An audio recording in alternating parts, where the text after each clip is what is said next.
Please stop writing and look at the board. Thank you. We are still on assumptions and ceteris paribus. Assumptions are used by economists, like I told you earlier, are used by economists to simplify theories. But for ceteris paribus, how do we use ceteris paribus? We use the ceteris paribus when we have to make some things constant while others remain changeable. So in life, changes is the only constant thing, yes or no? So every now and then things have to change. But in economics, there are some things that cannot change together. There are some things that has to be changed one after the other. That means they cannot change. They can change maybe consecutively, but they cannot change at the same time. Are you with me? So look at what I wrote here. I said assumptions are used by economists to simplify theories. To simplify theories. Theories are the laws we make in economics. But for ceteris paribus, it's a Latin word which means what? All things being equal. So when somebody says all things being equal, it is ceteris paribus. How do we use ceteris paribus? The word ceteris paribus could be used when discussing movement and shift in demand. Movement is as a result of a change in the price of a product. So there's movement in demand, either by contracting or expansion, contraction or extension. That's a movement in demand. But the movement, when there is a movement in demand, it means that whatever happens with other factors that are not price will remain constant, ceteris paribus.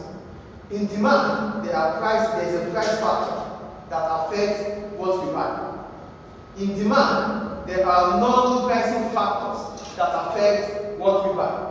So if whatever we have to buy is being affected by the pricing factor, it's called movement in demand. In the other case, if whatever we have to buy is being affected by non-pricing factors, it is called a shift in demand. There's movement in demand, there's a shift in demand. Movement in demand will occur as a result of a change in price, either an increase in price or a reduction in price. A shift in demand will be as a result of a change in the non-pricing factor, such as the level of income, such as availability of substitute goods, such as complementary products, such as, what else do I have there? What else do we talk about? Consumer taste and preference. If these things happen, it shifts the demand curve, either to the right or to the left. But if it's about price, it is contraction or expansion. Is it clear? So if there's a change in demand, if it is movement, it means that other pricing factors will remain the same. Ceteris paribus. Did you get it? We are discussing about movement. Ceteris paribus for what? Non-pricing factors. If we have to talk about shift in demand, the price will remain constant. Listen again. If we have to talk about a price as a result of movement in demand, non-pricing factors will remain the same. Ceteris paribus. If we have to talk about non-pricing factors, price will remain the same. Ceteris paribus. Do we understand how we use ceteris paribus now? Any question about ceteris paribus? It is used when you have to make a factor changed and another factor to be unchanged. Is it clear? Do you have any question about it? You can write.